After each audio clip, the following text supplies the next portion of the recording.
Hello, everyone. Welcome to Top Line.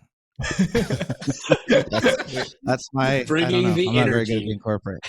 Indeed, very deadpan. This is Top Line.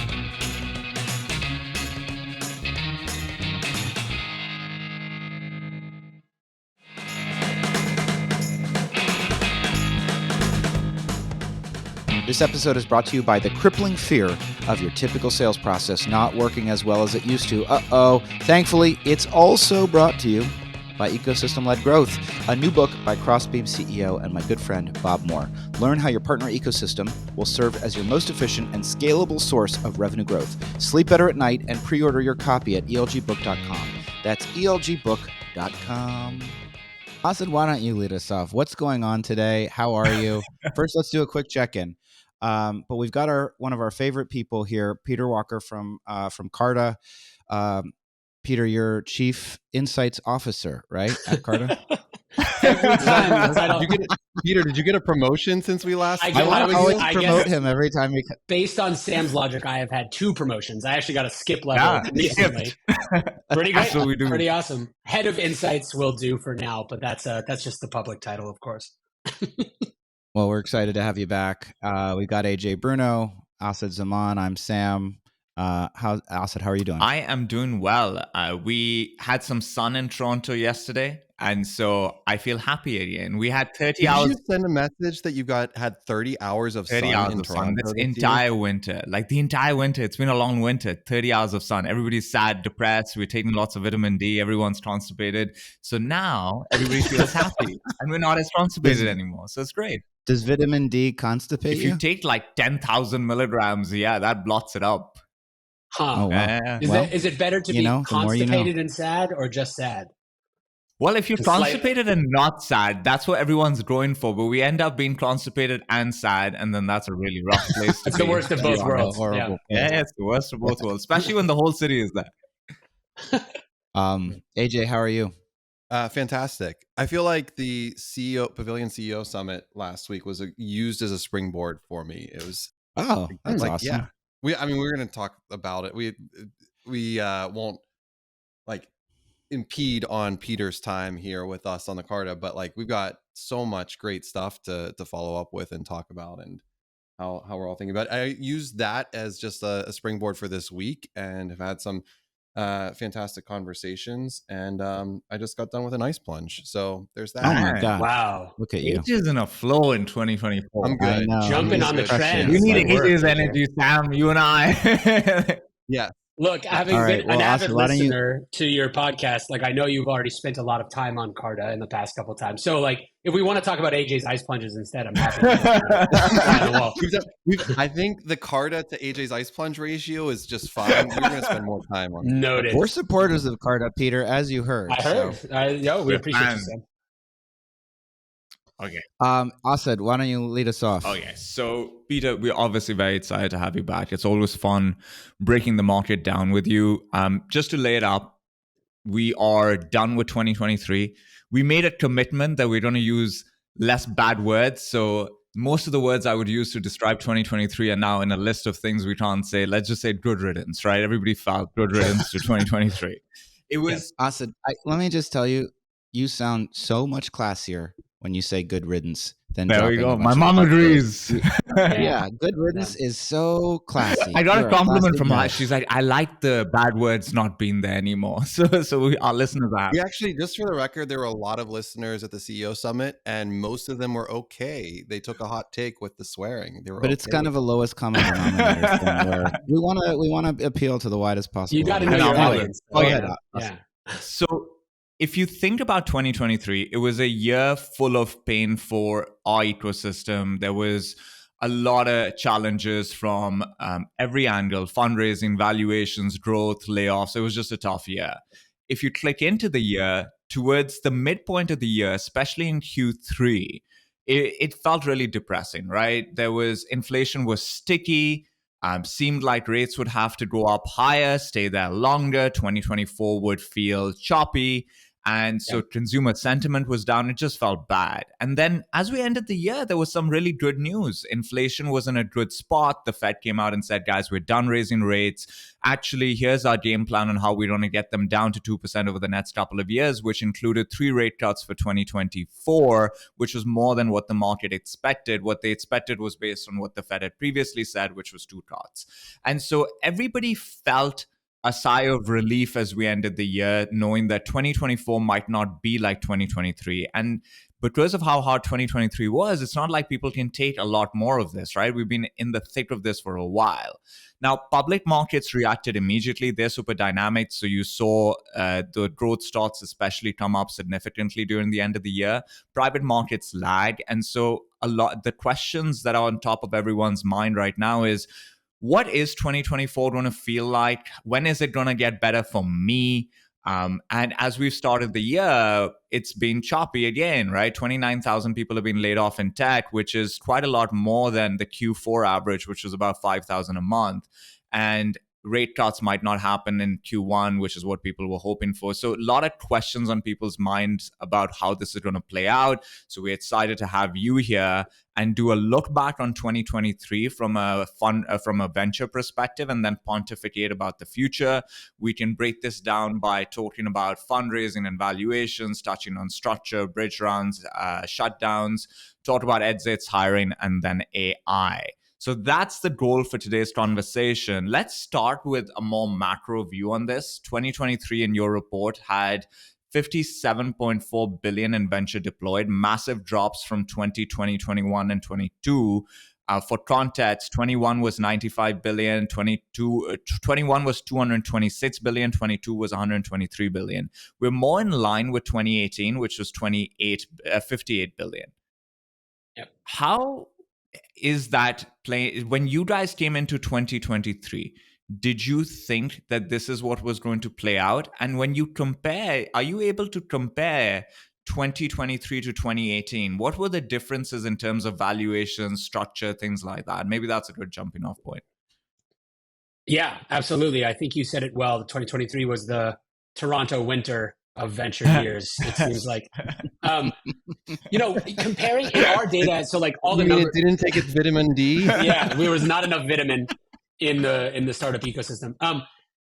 Our numbers, when you compare a year like 2018 to 2023, only using Carta data, which is the data that we're pulling from in this deck, it gets a little tricky in that there are far more startups using Carta today than there were in 2018. So it's actually comparatively probably worse on a per startup average.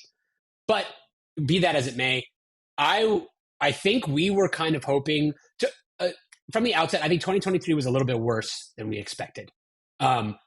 Maybe that was because we were, being a bit of a naive, optimistic group and saying startups are resilient. We had the change happened in the later half of 2022. So maybe the first half of 2023 isn't going to be very good. But basically all the way through, it was just trundling along at the bottom. It felt like there was no like first actor. There was no strong, outside of AI, there was no strong impetus to do a lot of new rounds at high valuations to like get back to momentum.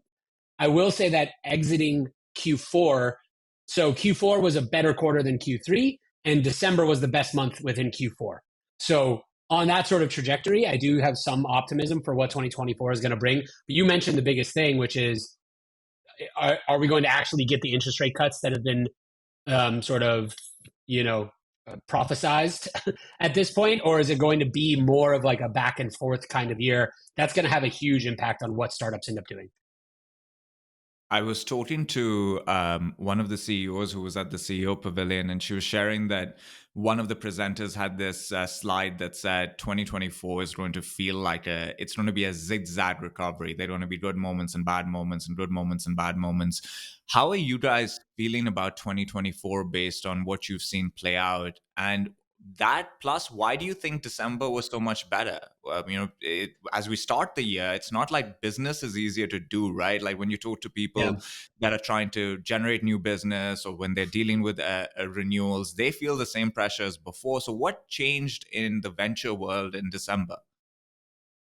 So venture is actually surprisingly seasonal. It kind of feels like it shouldn't be, and that you should be able to do a round whenever you want to. But one, people try to get some rounds done before the end of the year for tax purposes, or the way that their fund economics work. That's a big part of it. And it's not as though those deals are being negotiated all the time in December. It could be that those deals have been negotiated for the prior 6 or 8 weeks, and they're just actually being signed on that date. So that's one reason.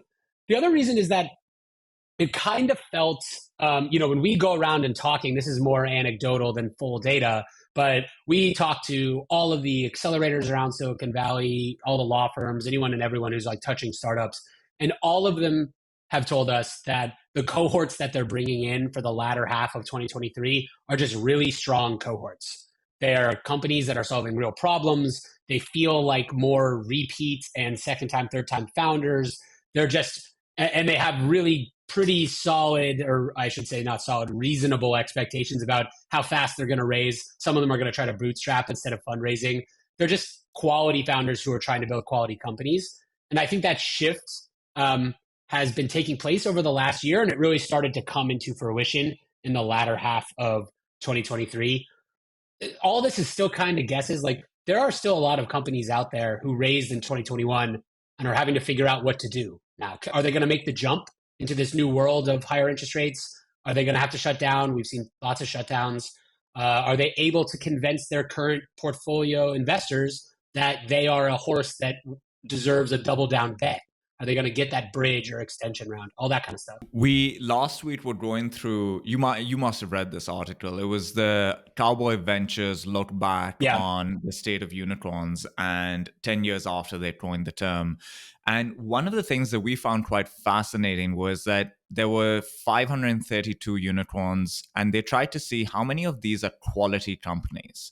And they came up with 350 of these 500 something companies are quality unicorns. The rest are suspect. And so then we were basically debating, like, is that too low? Is that too high? How does that sound to you, right? Like, you just said that there are a lot of companies that raised in 21 or 2020. Yeah. Bill really said last week that these companies raised so much more money than a company at that stage would generally raise. They brought down their burn rate. So they have more time than companies at that stage have ever had before. What do you think that 350 out of the 532 being quality companies, does that sound right to you? Which would mean that maybe there's 150 or so that are probably not going to make it over the course of 2024? So the word quality is doing a lot of work there. If the idea is, are they worth $1 billion? Like, that seems kind of reasonable. It actually seems a little high to me. 350 out of, call it 500, 510. That seems a little high. I would bet they're actually probably more false unicorns. But are they viable companies is a very different question. They might not be worth $1 billion anymore, but if they're worth $600 million, that could still be a very quality company, depending on how the cap table looks, how they can grow now in this new world, et cetera. So I wouldn't want to say that a lot of those $1 billion unicorns are going to end up shutting down in the next year. As you said, probably a lot of them have a decent amount of cash on the books. The real question is, if you had a go-to-market motion or a way that you were thinking about getting to profitability in the old world, in the low interest rates, pandemic times, can you shift now to the new world? And does your product, did you actually get found out as a nice to have rather than a need to have during that period? That is the stuff that's really impossible for anyone from the outside to answer. But at least many of these companies are going to have enough cash to give it a real try to pivot if they need to. So there is some silver lining there. Sam, what do you think a company does when they realize we've built a nice to have? Because no one goes out trying to build a nice to have, right? You make a mistake. Essentially, you build something and you're commercializing it when the market's frothy. And it feels like it's a must-have because you're tripling your revenue. Your net revenue retention is amazing. So you're like, great, we're solving an amazing, important problem. It's a 10x solution. And then the market turns, you're like, this is a nice to have at best. What does a company, like, can you fix that problem? Is that a fixable problem, or is that company now in no man's land? Hot take. Ooh, I like it's not a problem. It's not a problem at all. It's a fake dichotomy. What?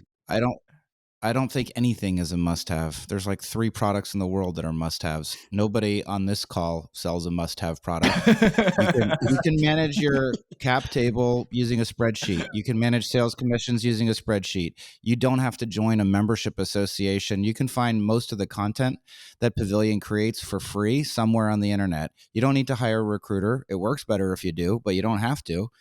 I think this whole framing is kind of BS, to be honest with you. I don't think anybody sells a must-have. And this section brought to you by Microsoft Excel. No, it's brought to you by food, shelter, and water. You know, the real must-have. Right, exactly. It's like Maslow's hierarchy of needs. That's honestly, that's what I like. So I don't.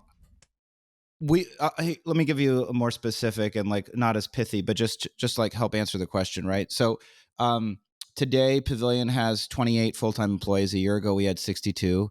We are closing out January, and we had this is our biggest month of new enrollments in our history. Second, and followed very closely by January of 2022 at the height of the boom, before things started contracting.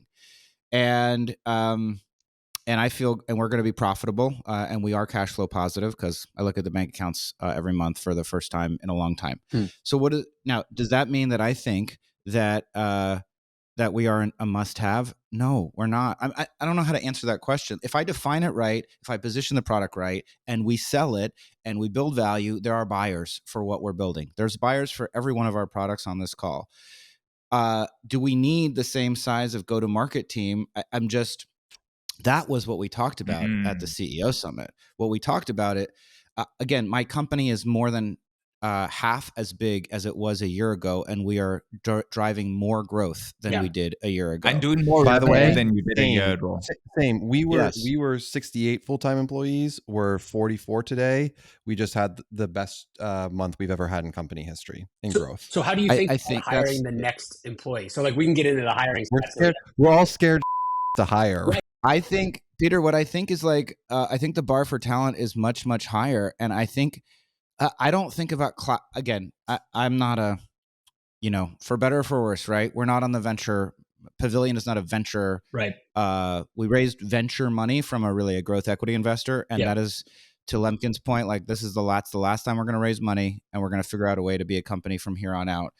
But I think about ones and twos. That's what I think about. I think about who's the next one. I'm not thinking about classes of SDRs. We don't have any SDRs. All of our leads are driven organically and from inbound and from marketing and from demand gen. We don't have SDRs. I have one corporate account executive and one corporate customer success manager, and he's the former VP of sales for SaaStr, and he does great, Brian Elsesser. And we're hiring one more salesperson because the unit economics, even on our retention for our corporate memberships, which are not great, the math works. So when I think about hiring, there's a class of people that worked at my company and all of our companies over the course of the last couple of years. And it has nothing to do with whatever generation. It's just a class of people that, and I hate to sound like a jerk, so I'm not speaking about anybody in particular, but they had become entitled. They just weren't very good at what they do. They were mediocre. All of our frameworks were built around mediocrity. Quota attainment. What percent of reps should attain quota? 60%. Why? Why can't you have 90% or 80%, right? People that were not particularly interested in selling in key account executive roles. People that weren't particularly interested in any of the disciplines that they were engaged in, punching the clock and saying, well, you didn't, quiet quitting. You didn't tell me that I needed to work past 5 p.m., so I'm not gonna.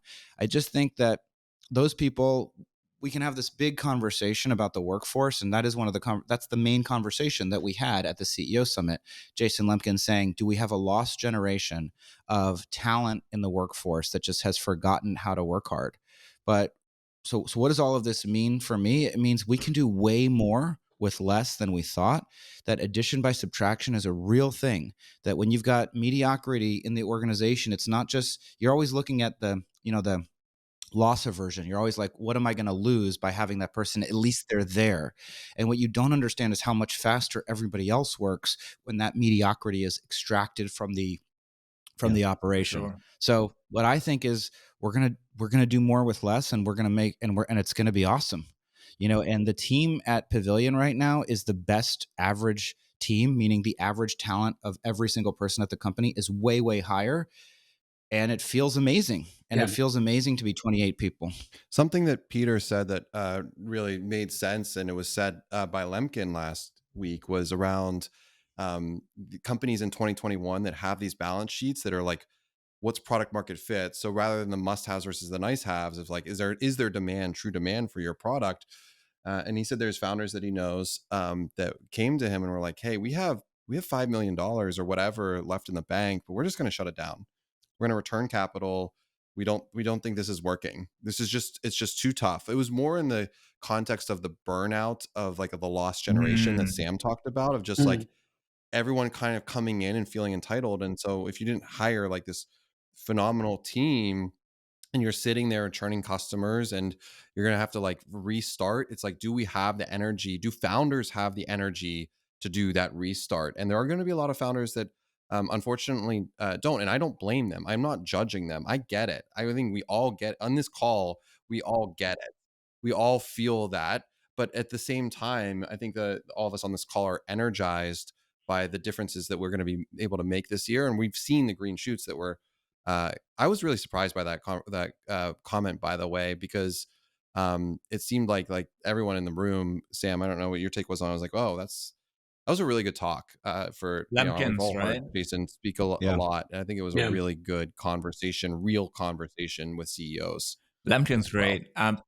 Peter, in your data, you actually touched on shutdowns. So maybe we'll skip around during this conversation a bit. So we'll come back to valuations by stage in a minute. But shutdowns was fascinating. 761 shutdowns in 2023. That's a 162% increase compared to 2022 and a 432% increase compared to the 2019 number. So this is a remarkable shift, right?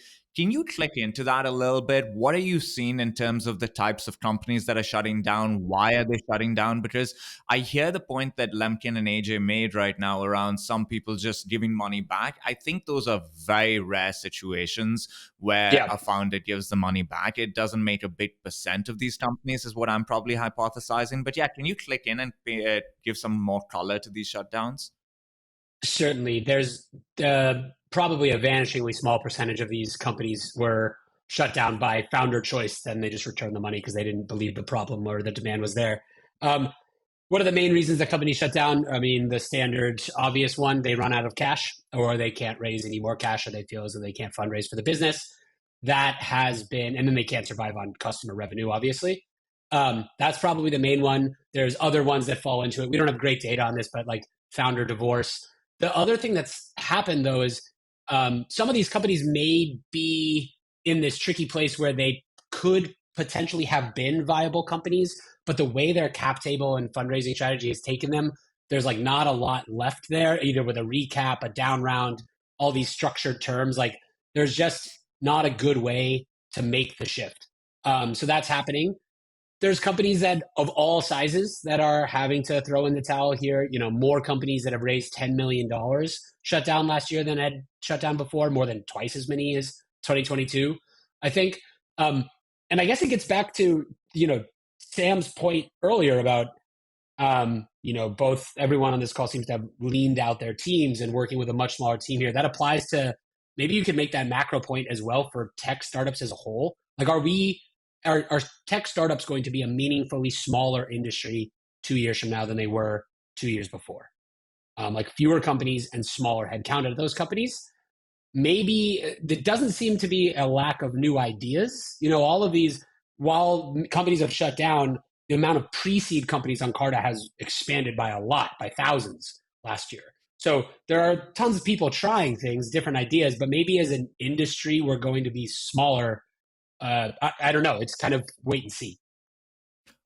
Or is it different, right? Like that's the second conversation that seems to be happening, that there might be a lot of companies, maybe even more than before, because with AI, it creates opportunities for the creation of certain companies that couldn't be created before. Mark Roberge made a point in this podcast a while ago that there were some companies where the CAC just would never work, but now with AI, those companies are viable maybe again. So many such reasons for why there might be more entrepreneurship, but these companies might look fundamentally different. They might be optimizing for a very different type of business, one that, as Sam has spoken about a lot recently, is thinking about profitable, efficient growth and is not going for the triple, double, double, double. Do you think that what type of likelihood do you think of that happening? And then what are the downstream effects on the venture world? Because the thing I'm hearing at the same time from execs and founders in the market is there's an appetite to build and run those types of businesses, but venture investors are not as excited about those businesses. Their business model works going after these 100x type of outcome businesses as well. So there seems to be this disconnect. Can you speak to that a bit?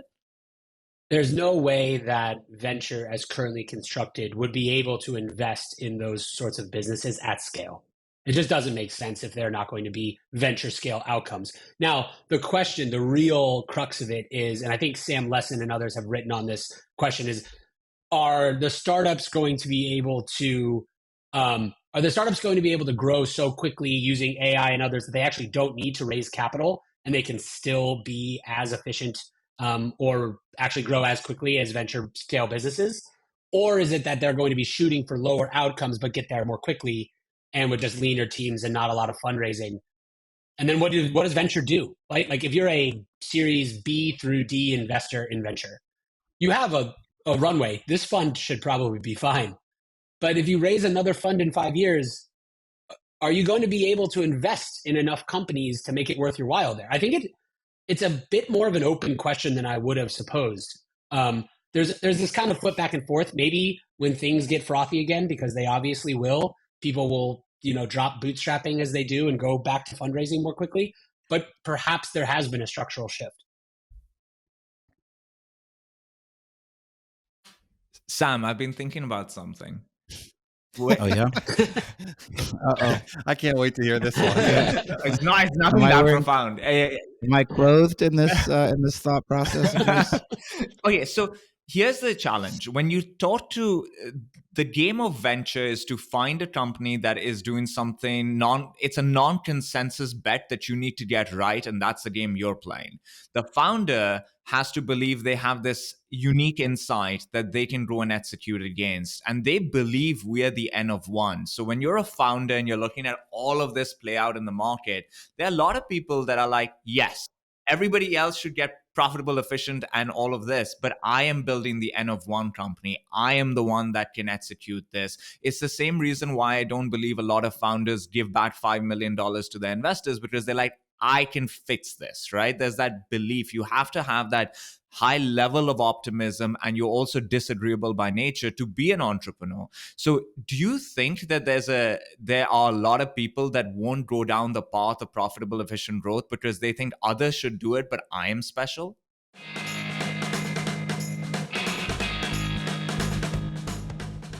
Hey, CMOs and marketing VPs, that's Chief Marketing Officers, join Pavilion in New York City, the Big Apple, for the CMO Summit on April 18th. The CMO Summit. At CMO Summit, you'll connect with other amazing B2B marketing executives and learn from folks like Udi Ledergor from Gong, Latny Conant of Sixth Sense, Andrea Kale of Help Scout on topics like mastering the customer lifecycle, AI and marketing, and building an iconic brand. Register now at joinpavilion.com/CMO Summit and use the code TOPLINE for an exclusive 15% discount on your ticket. That's joinpavilion.com/CMO Summit and the code TOPLINE for an exclusive 15% discount on your ticket. I will be there, and I look forward to seeing you there. It's going to be fantastic. I sure hope so. Yeah. I mean, I think the venture capital industry is predicated that there are at least some people that believe that. Yep. I mean, I think that everything that Peter's saying and that we are saying, I fundamentally agree with. The issue and the challenge, which is what I'm thinking about as we're talking, is like, again, I reference Fred Wilson a lot because he's always said, and even David Sachs says, venture is a boutique industry. It's not a mainstream industry. The ratio of great companies doesn't increase with lower interest rates. You might think that it does because more capital is deployed, but the fundamental thesis underpinning that, I guess, is that the number of geniuses is probably proportional to the population, but not proportional to how much money is available to be invested. So in that world, we're probably too big, right? That's all. It's not that venture's going away. It's that there are fewer. So yeah, Asad, there are lots of people. If we're debating, are there going to be companies that reach venture scale on their own without ever raising money? No, I don't think that that's the case. I think it's the latter. I think that it's going to be much easier to create a small, and I hate this word because that's kind of what I describe Pavilion as, but a small lifestyle business, but a business that is profitable, that grows between 10 and 50% a year, but never aspires to grow 200 or 300%. I think that is possible now. And that framework may work for a certain kind of seed investor, but really doesn't work for Series B through Series E. Yep. And that might be okay. And what I think is more probable is that we're just going to reset to a more normal level. And again, I always beat this drum on the show, but you know what we really need is more babies. That's what we need. Everybody needs to be making more love and having more babies, because and I'm only, adding those flourishes, but I'm not kidding that advanced democracies need populations that are growing above replacement rate. That's what's going to be the limiting factor on the number of great companies that are built, not how much capital there is, based on what we can see from what's happened.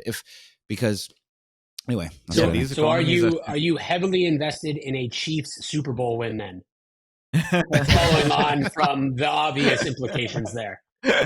What are the obvious implications? Are that Taylor Swift would have a baby, and if then Taylor other and people Travis would have babies? Get married and have a child, will that be the kickoff of the second American century due to the explosion in population growth?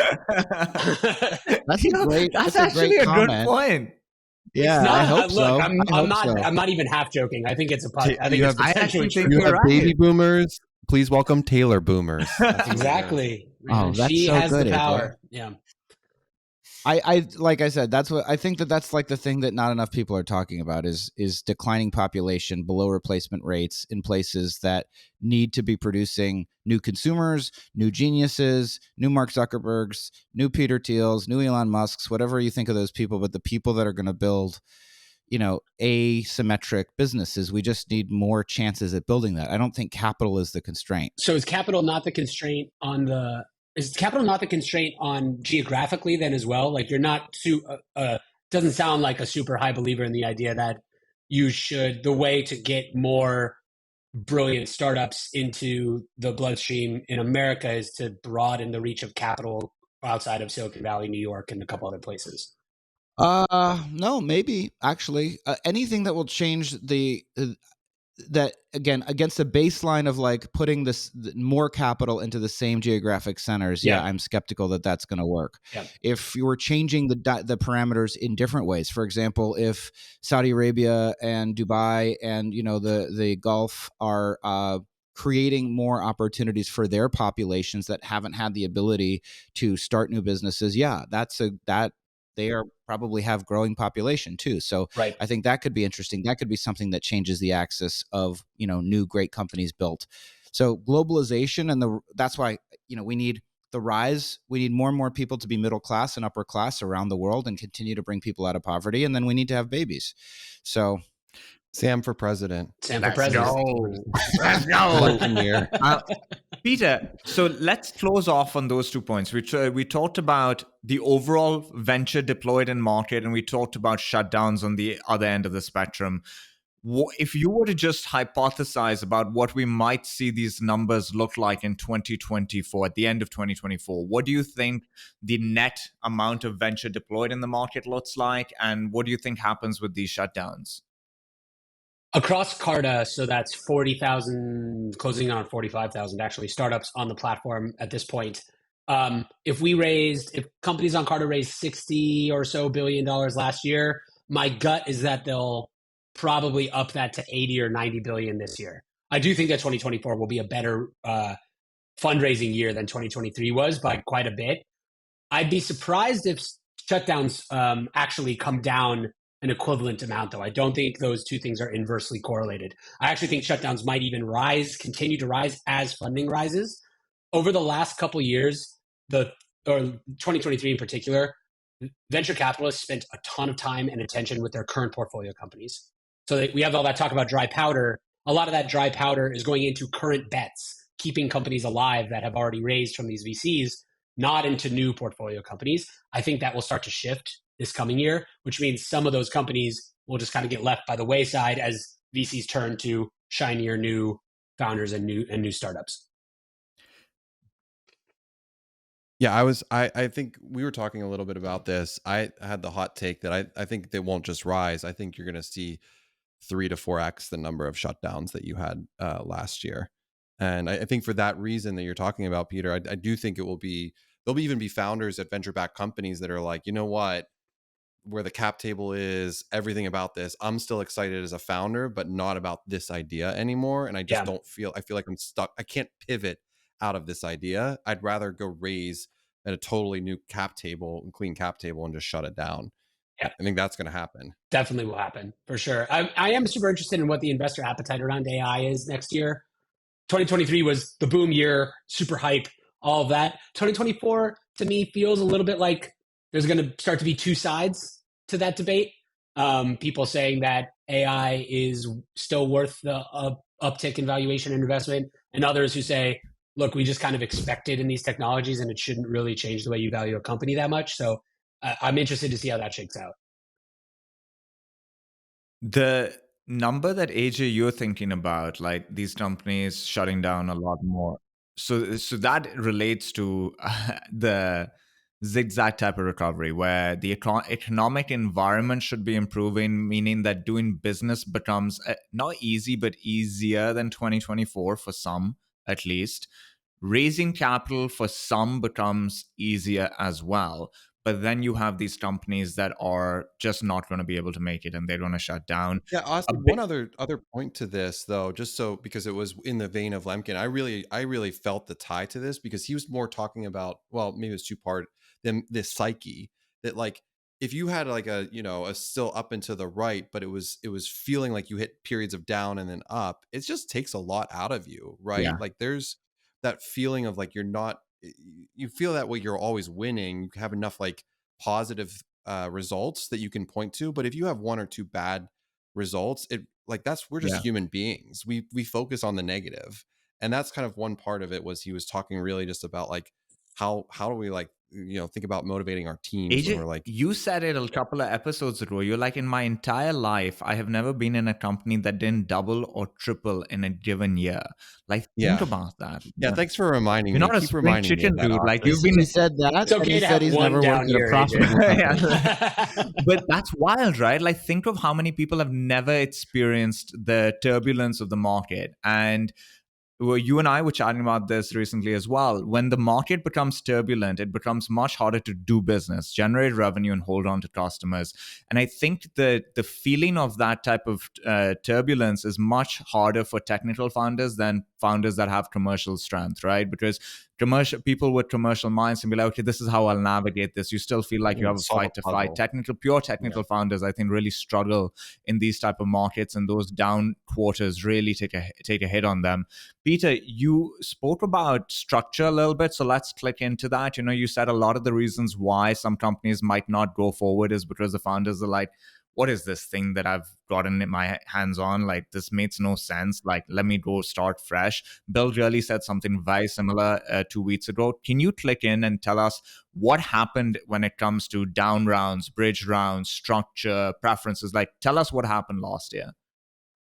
So more bridge rounds last year than we'd ever seen across Carta. Something like 30% of all the rounds on Carta done across any stage were bridge rounds, meaning they were led by insiders on the cap table. They were typically for either flat or just up valuations, maybe, but those come along with a lot of structure. So high rates of, things like over 1x liquidation preferences, which favor the investor. Participating preferred stock was issued at high rates.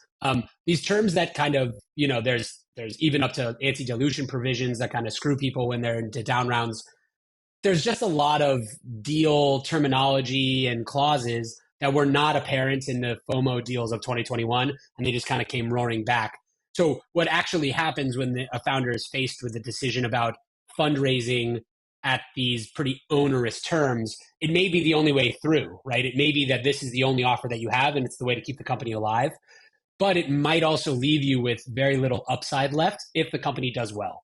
Now, I know Jason Limkin has a good, I think, perspective on this, which is to say these terms don't actually matter if the company does the median expectation. They only come into play in the extreme scenarios. And that's true, but it's still like you were all just saying, these are founders that have not experienced a down round before or had to deal with really difficult structure or difficult conversations with these VCs oftentimes, and it can get really tricky. And so we're seeing companies sort of have to take on all of these different ways of creative financing, and they're communicating it to their investors, obviously, but then the whole side of the employee base is also really tricky. Not just layoffs, but like, what is my equity actually worth in this company if we just took on this fundraising round with these high liquidation preferences? I basically have no upside left. What's so interesting is that if you look at a publicly traded company, stock goes up, stock goes down, right? Google's down 6-7% today because they had bad earnings. The stocks in an efficient market, they go up and down. There are many companies that when they went public, then in the following years, they traded below the price they went public at and are now much higher than the price. And these are some of the greatest companies ever. This is this unique quirk of private companies where we need every round to be at a higher valuation than the last round.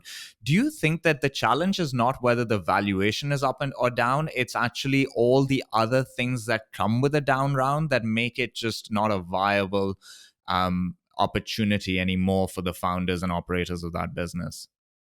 Completely. Like, remove the stigma from a down round, I think is a great tagline for this coming year, and certainly in some places past year.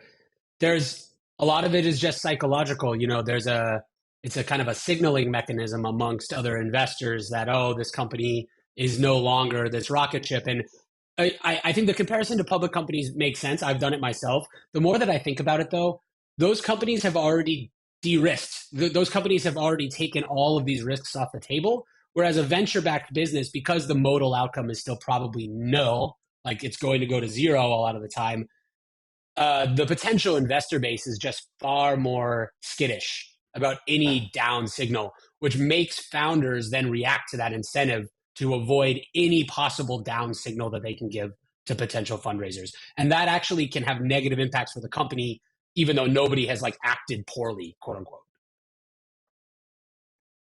Yeah, I think that we talk a lot about narratives and just like being able to tell your narrative, whether it's at the board but fundraising is all a narrative. Yep. And the transparency around diligence will be kind of fascinating.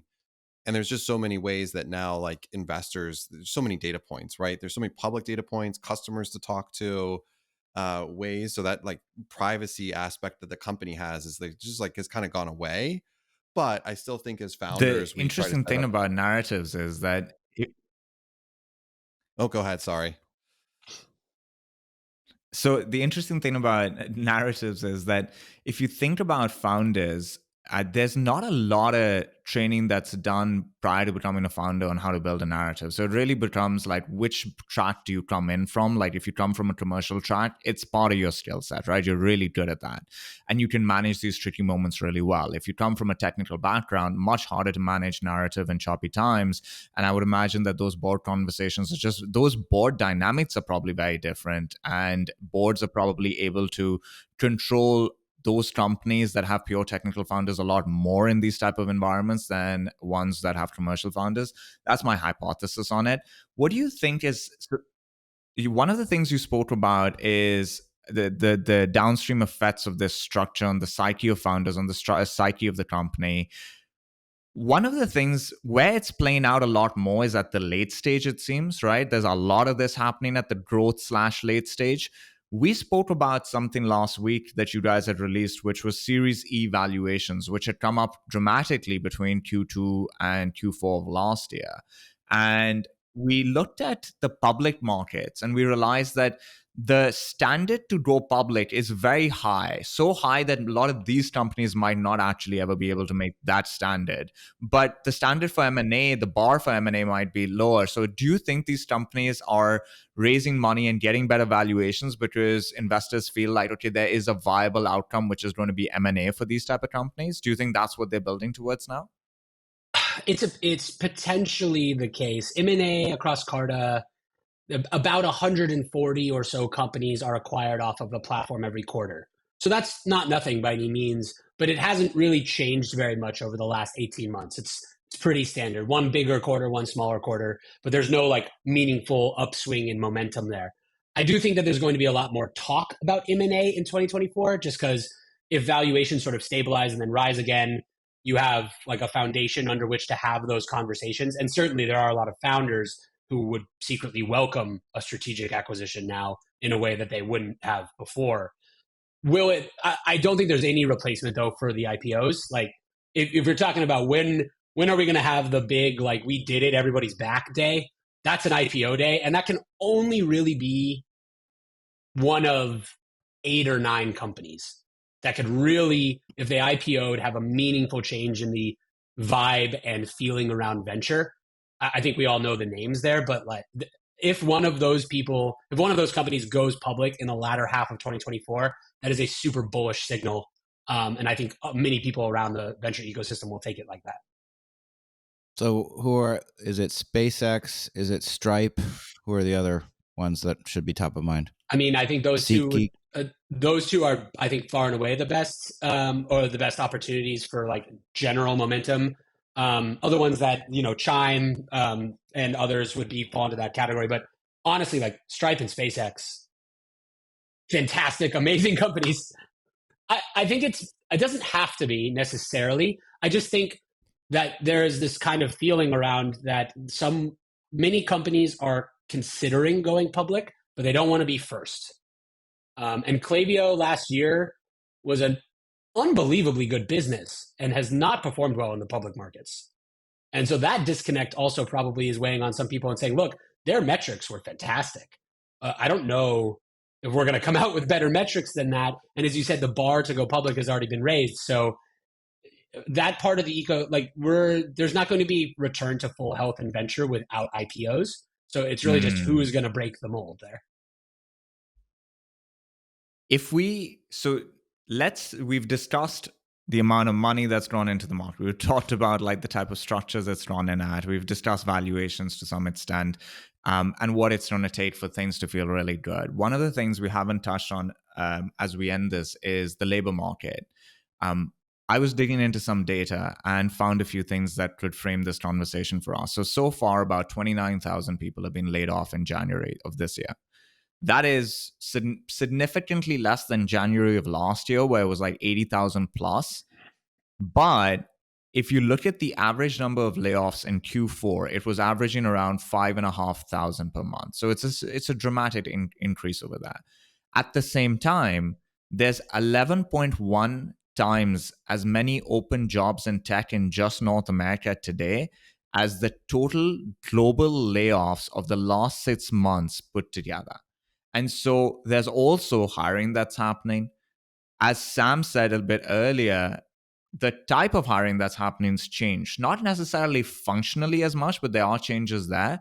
But in terms of like the type of people I'm hiring and how I'm thinking, but there's definitely a lot of changes that have happened. So the labor market is just in this really interesting spot. Layoffs are happening, hiring's happening, but hiring's changed.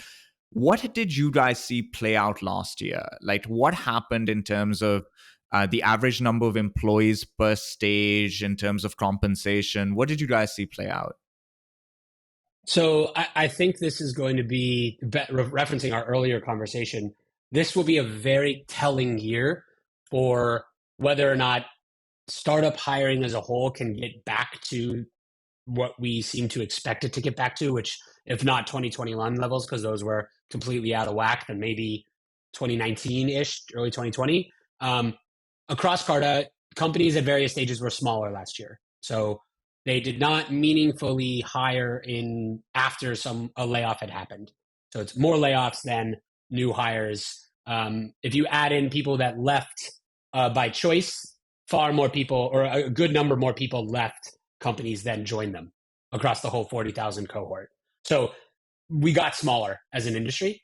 What's happening with comp? That puts downward pressure on comp, both in terms of salary, although that's pretty sticky, and certainly not keeping up with inflation, though.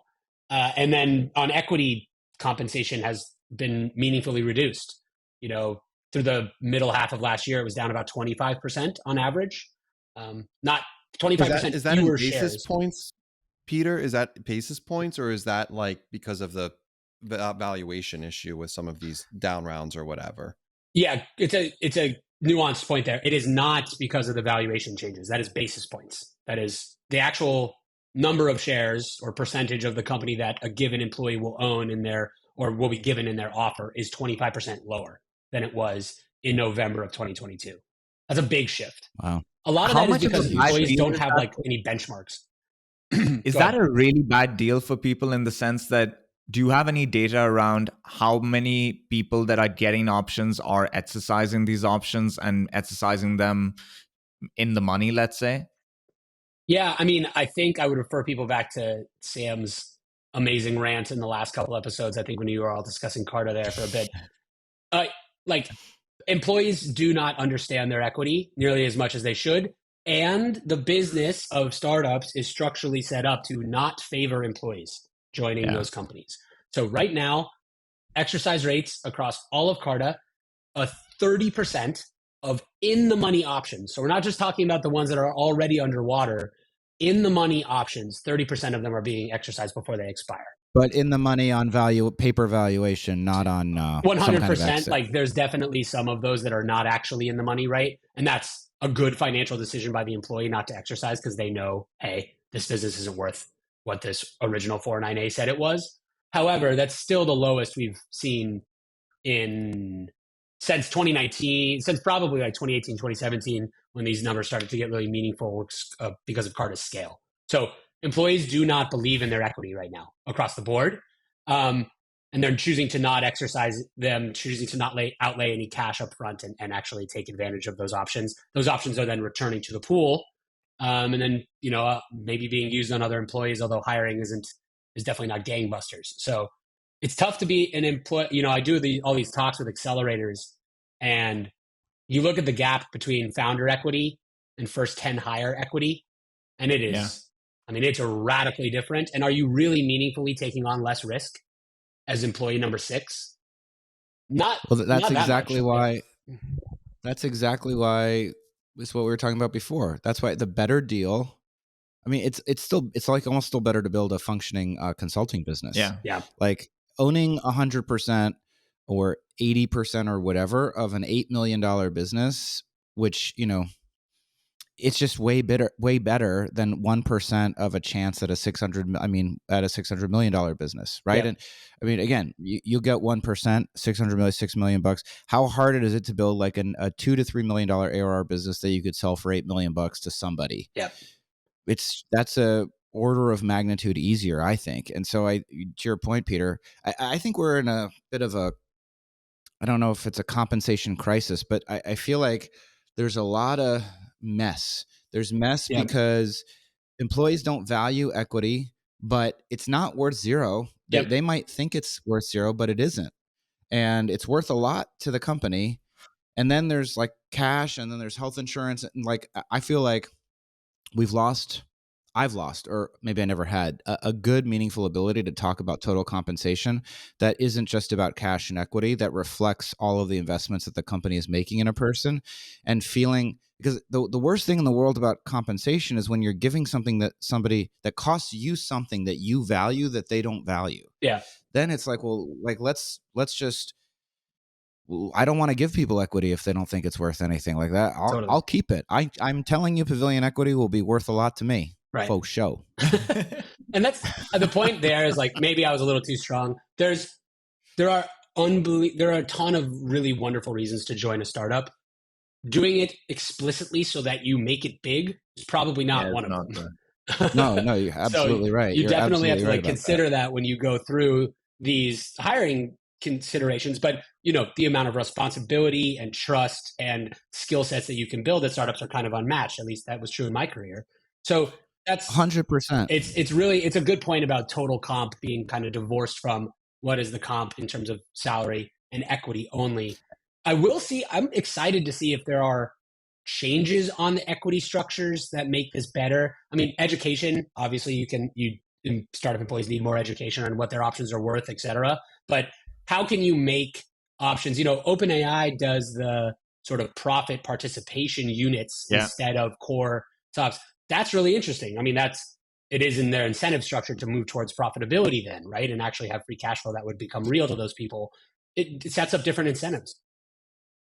There's also like a good reason for founders to think about the ROI of giving equity to everyone in the business. Like maybe it's something that you shouldn't have for each and every person. Like we just believe things because we believe them because that's the way it's done. But really, like, what's the ROI of giving your SDR equity? Like they don't get it. They don't value it. I said that for so long.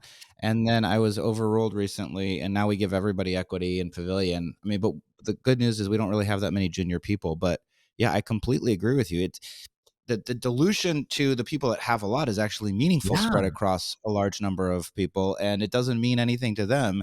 And I think the point that you made, Peter, like, because there's this like disenchantment, right? There's this feeling that by the employee that the founders and the investors are screwing the employee. Yeah. But then we're also not talking about exactly what you just said, which is, if meaning and purpose and actualization are part of a job, hey, this is an opportunity for you to develop new skills that you would never develop at a big company and actually like make that. So we're not going to pay you as much cash. But you have to look at the total compensation. Would you rather make less cash and have a lot more responsibility and opportunity? Yep. Or as opposed to like a false narrative about no, we're giving you less cash, but your equity is going to be worth $10 million, and so it all is going to net out to the same in the end. The other challenge I love that idea of like, go ahead. I was just saying that there's a challenge with the cost of living, though, right? Like there's this element of we need to adjust to what it costs to live as a human being for these people as well, because you also don't want a workforce that is getting cash compensation of the sort that they're so financially stressed that they're unable to do great work. So as the cost of living in society goes up, as inflation keeps happening, as the cost of living in these metropolitan areas increases, well, that burden is what we all have to take on. And so then the cash compensation we have to offer evolves because of that. So it's tricky. Like there's that element to it as well. Yeah. What do you think happens, totally Peter, in 2024 in terms of layoffs, right? Like last year was an aggressive year from a layoffs perspective. I did find this data point that I need to validate a bit more, but I'll put it out there. It's a LinkedIn data point, so it could be clean enough, which is that into the technology sector in the last 12 months, 1.7 million people got new jobs. Now there's about 16.8 million people that work in tech, and these people got jobs as tech professionals in tech as a sector. So it's not like, a developer went to a bank or something. That's a lot of movement, more than I expected to see. There's obviously a margin of error there because let's say there's some executive who opens their own consulting and puts it as a job. It's going to count that. So, but even if you halve it, that's more than I thought would actually happen. So the labor market's very confusing to all of us, and it's interesting. What do you think plays out? Do you think there will be as many, less, or more layoffs this year than there were last year? And do you think the cash compensation, which has stayed flat and has not kept up with inflation, do you think companies this year are going to have to start correcting that?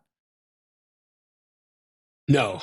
Overall, I do not think that, maybe this is a bit of a spicy take, but the source that I have is our wonderful in-house compensation consultant, Josh Steinfeld, who used to work for Google Comp all the time. And he says this to me every day. Not every day, because that would be weird. But a lot of the time whenever we talk. It would be strange if he opened with this as a greeting. But he calls you once a day. It just says that. Exactly. He's like, cost of labor and cost of living are two completely different concepts, and they are sometimes correlated, but they don't really interact that much. So I understand that if, say inflation is 5% on average in 2024, does that mean that the employee has the negotiating leverage to go to their employer and say, I deserve a 5% raise because inflation went up? The employer goes, we just laid off 30% of people. What are you talking about? You don't have what leg are you going to stand on there? It's not, those two things do not function in the same way. So I don't think that there's going to be a massive increase in salaries in order to keep up with inflation. I do hope to see that equity values will sort of plateau, maybe rise a little bit as companies, part of the reason why equity values have gone down is because these companies are trying to make their pools last longer and longer. There are a lot of shutdowns and the companies themselves get more healthy, that equity value can come back. The hidden part here, though, is it's not just about layoffs. It's also about shutdowns because obviously everyone who's at a shutdown company is losing their job. Those just don't show up in the laid off numbers. So if you add those two together, will it be worse in 2024? I think the first half of 2024 is going to be not so great. And then I'm hopeful for a better second half of 2024. But that, if the predictions around the number of companies that are still yet to go under is true, there's definitely going to be more people on the market. I had no idea that people that when a company shuts down, that number of people that lost their jobs is not being counted under layoffs. That's wild. No. Yeah. No, usually not. I mean, I'm not in the LinkedIn data set, so maybe not, but yeah. We should probably go to shout-outs and wins of the week. Let's do it. Are you okay with that, Asad? I am just okay with that. Well, Peter, why don't we start with you? Who do you want to shout out? What do you want to shout out? Read a great book, had a great interaction. What was the compensation consultant's name? Chief compensation consultant, Josh. Right, yeah. Chief. CEO of Carta Compensation Consultancy. No, he's a product strategist here at Carta. His name is Josh Steinfeld. And he's a kick-ass colleague. I love working with him. So cool shout out there. Awesome. There we go. I'll jump in, hanging out. I'm going to give my shout out to Maria, the CEO of Built-In. Maria was at the... Oh, we love Maria. Love Maria. Maria has listened to every episode. And she had a very nice sentiment to Sam and I at the Pavilion event that it was a little bit of a... Top line was a little bit of a lifesaver. But in general, she was very gracious. And she gave very positive feedback, mostly to Sam and I. I thought that was weird, Austin. I don't know, guys. I was chatting with her this morning.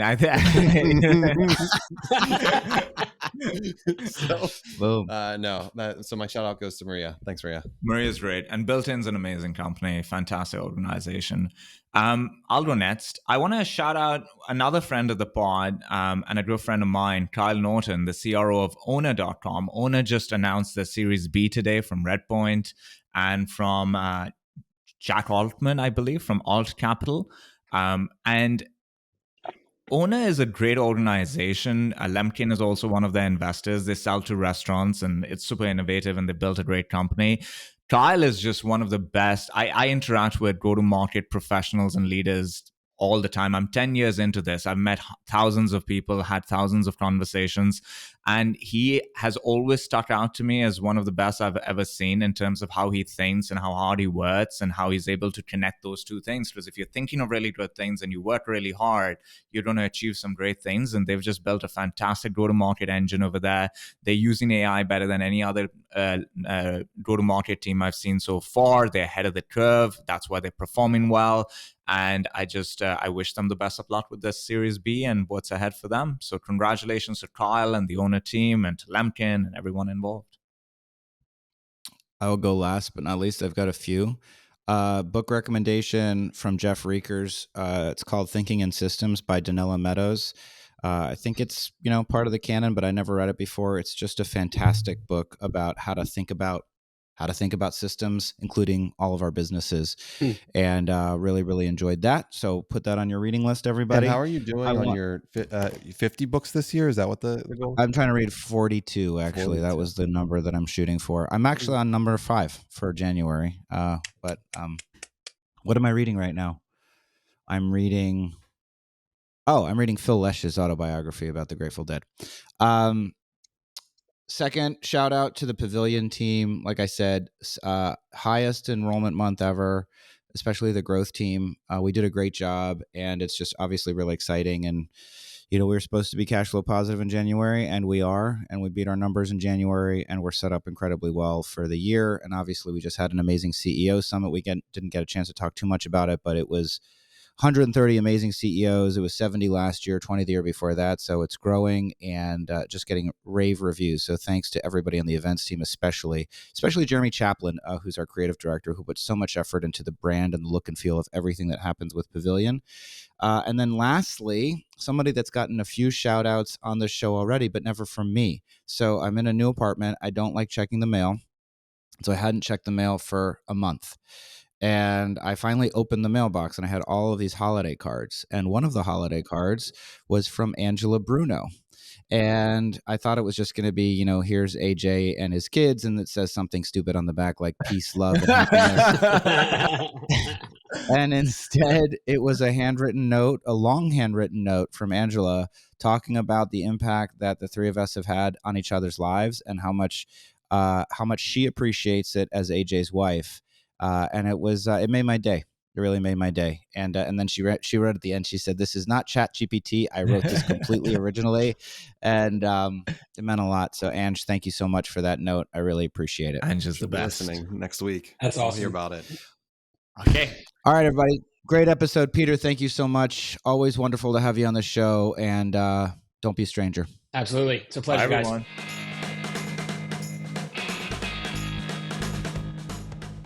This episode was brought to you by the book Ecosystem-Led Growth, a new book by Crossbeam CEO Bob Moore. Pre-order your copy at elgbook.com. That's elgbook.com.